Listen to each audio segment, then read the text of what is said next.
अस्सलाम वालेकुम नाज़रीन, एसएस न्यूज़ में अवां खे भली कार। मां आहियां फराज शाह। नाज़रीन, हीअ ताज़ा तरीन ख़बर अवां सां शेयर कंदा हलूं त हैदराबाद पुलिस धार मुबैना मुक़ाबलनि में ॿिनि जवाबदारनि खे ज़ख़्मी हालत में गिरफ़्तार करण जी दावा कई आहे।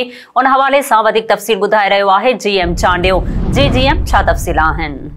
जी फरा, हैदराबाद पुलिस मुख़्तलिफ़ हंधनि ते धारदार मुबैना मुक़ाबलनि में ॿिनि जवाबदारनि खे ज़ख़्मी हालत में गिरफ़्तार करण जी दावा कई आहे। पुलिस तर्जुमान जे जारी कयल पधिराई मूजिबि ए सेक्शन पुलिस जो गश्त दौरान हिस्को ऑफिस वेझो फोरू गिरोह सां मुक़ाबिलो थी पियो। पुलिस मुक़ाबिलो ऐं ॿ तरफ़ा फायरिंग जी ॾे वठ में हिकु जवाबदार मौक़े ते ज़ख़्मी हालत में हथियार समेत गिरफ़्तार थियो, जॾहिं त हिन जा जेके साथी आहिनि उहे फ़रार थी विया। पुलिस मूजिबि ज़ख़्मी हालत में हथायल जवाबदार जी जेका सुञाणप आहे उहा मल्हार अली जे नाले सां ॿुधाई पई वञे। ॿिए पासे फुलेली पुलिस बि गश्त दौरान स्ट्रीट क्रिमिनल सां मुक़ाबले जी दावा कई आहे। पुलिस मूजिबि इस्लामाबाद फाटक वेझो मोटरसाइकिल ते सवार जवाबदारनि पुलिस जे रुकजण जे इशारे ते रुकजण बजाए पुलिस ते जेको आहे उहो फायरिंग शुरू करे ॾिनी। पुलिस जी जवाबी कार्रवाई में हिकु जवाबदार ज़ख़्मी हालत में हथियार समेत गिरफ़्तार थियो ऐं हिन जो जेको साथी आहे उहो फ़रार थियो। पुलिस मूजिबि सोघो थियल जवाबदार जी जेका सुञाणप आहे उहा लाल बख़्श उर्फ़